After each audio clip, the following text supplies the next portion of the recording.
guys, it's Bungie and welcome back to my channel where we sit down together every Wednesday and talk about true crime cases from all over the world, with our main focus being on South African true crime cases. Today we're going to be talking about the case of Amahle Thabethe, the disappearance of Amahle Thabethe.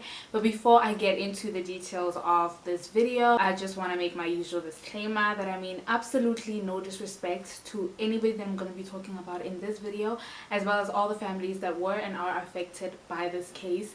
This video is purely for educational purposes, and all the information was gotten off the internet and simply compiled into one video. And with that being said, let's just hop right into it. In 2019, 8-year-old Amahle Thabethe lived with her mother Nokulunga Nkosi in their home in Tsakani, which is in the East Rand in Gauteng. She was a grade 3 student at the Anzac Primary School, which is in Brakpan. The community that they lived in is one of those communities that can be described as poor communities. The unemployment rate is quite high in the community, and a lot of people are below the average economic status. The Saturday of the 6th of April 2019 was a rather normal Saturday for the community. The adults were in their houses doing their Saturday chores, their house chores, while some were sitting in their front yard just chilling, drinking some alcohol or maybe having some breakfast. They were outside while the kids were playing on the streets. It was a rather normal and ordinary Saturday, and nobody could have imagined that it would turn out the way that it did. Amahle was playing with a group of friends between the houses on the streets until around 1 p.m. when the group was approached by a man that none of them had ever seen before. The man approached a girl and asked for that girl to assist him in directing him to the local shop or the local tuck shop, and that girl instantly refused. He then approached Amahle and asked for the same thing, and Amahle, being a shy, quiet and a nice girl, decided to help him out. The man and Amahle then started walking away from the group, heading towards the local shop. The group was concerned because none of them had ever seen this man before, so they started walking behind Amahle and the man, but they were chased away by the man, saying that he didn't need their assistance, and so they ran back to the spots where they were playing, and the man left with Amahle, never to be seen again. A little while after 1 p.m, at around 1:30 p.m, Amahle's mother was still in the house, and she kept on hearing the kids outside say something about Amahle being missing.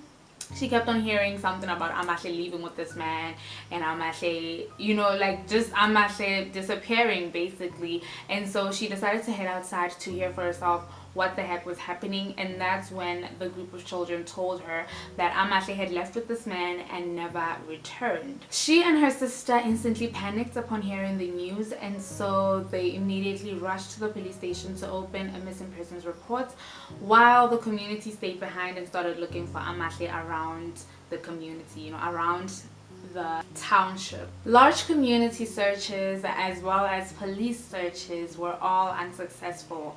They just simply couldn't find Amahle. When the children were asked what this man looked like, they told everyone that this man was young. He had a scar on his face, he was wearing a beanie, a white shirt and some black shorts.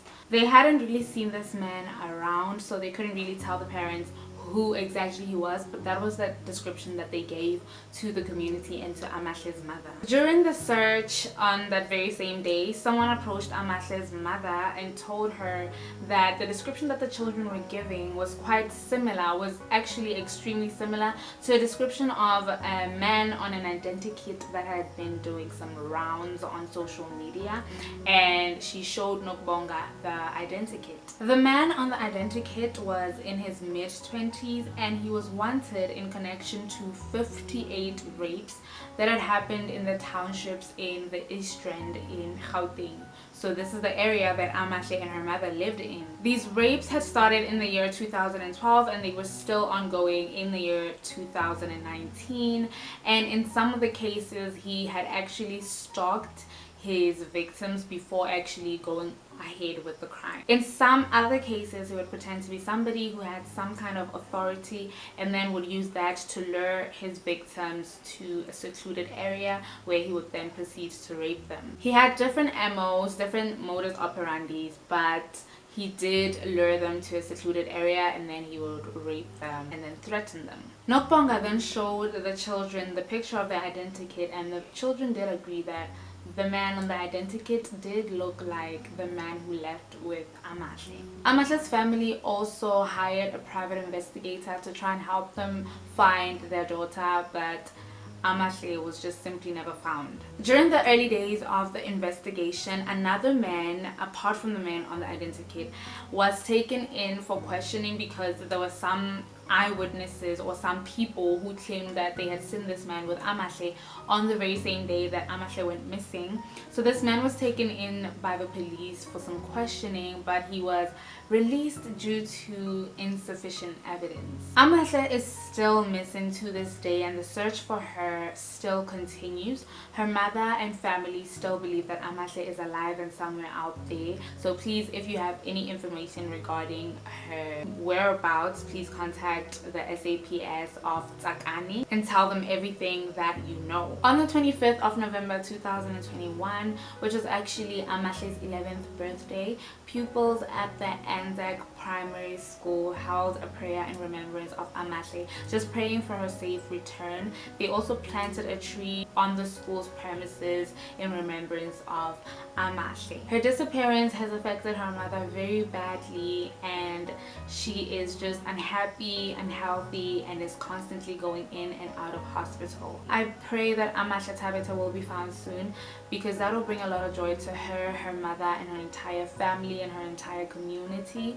It's really sad that Amahle has been missing for almost 3 years now, and there's been no word from the police, no word from whoever left with her, no word from anyone. Although this is a short video and it is quite different from the videos that we have covered on this channel, in the sense that it is an ongoing investigation. I'll be doing more videos like this on occasion, just to try and raise awareness about the missing children and to try and make sure that the kids are found and brought back to their families, because there is a large number, an alarming number of children who are still missing to this day. These children need to be brought home to their families, to safety and to happiness.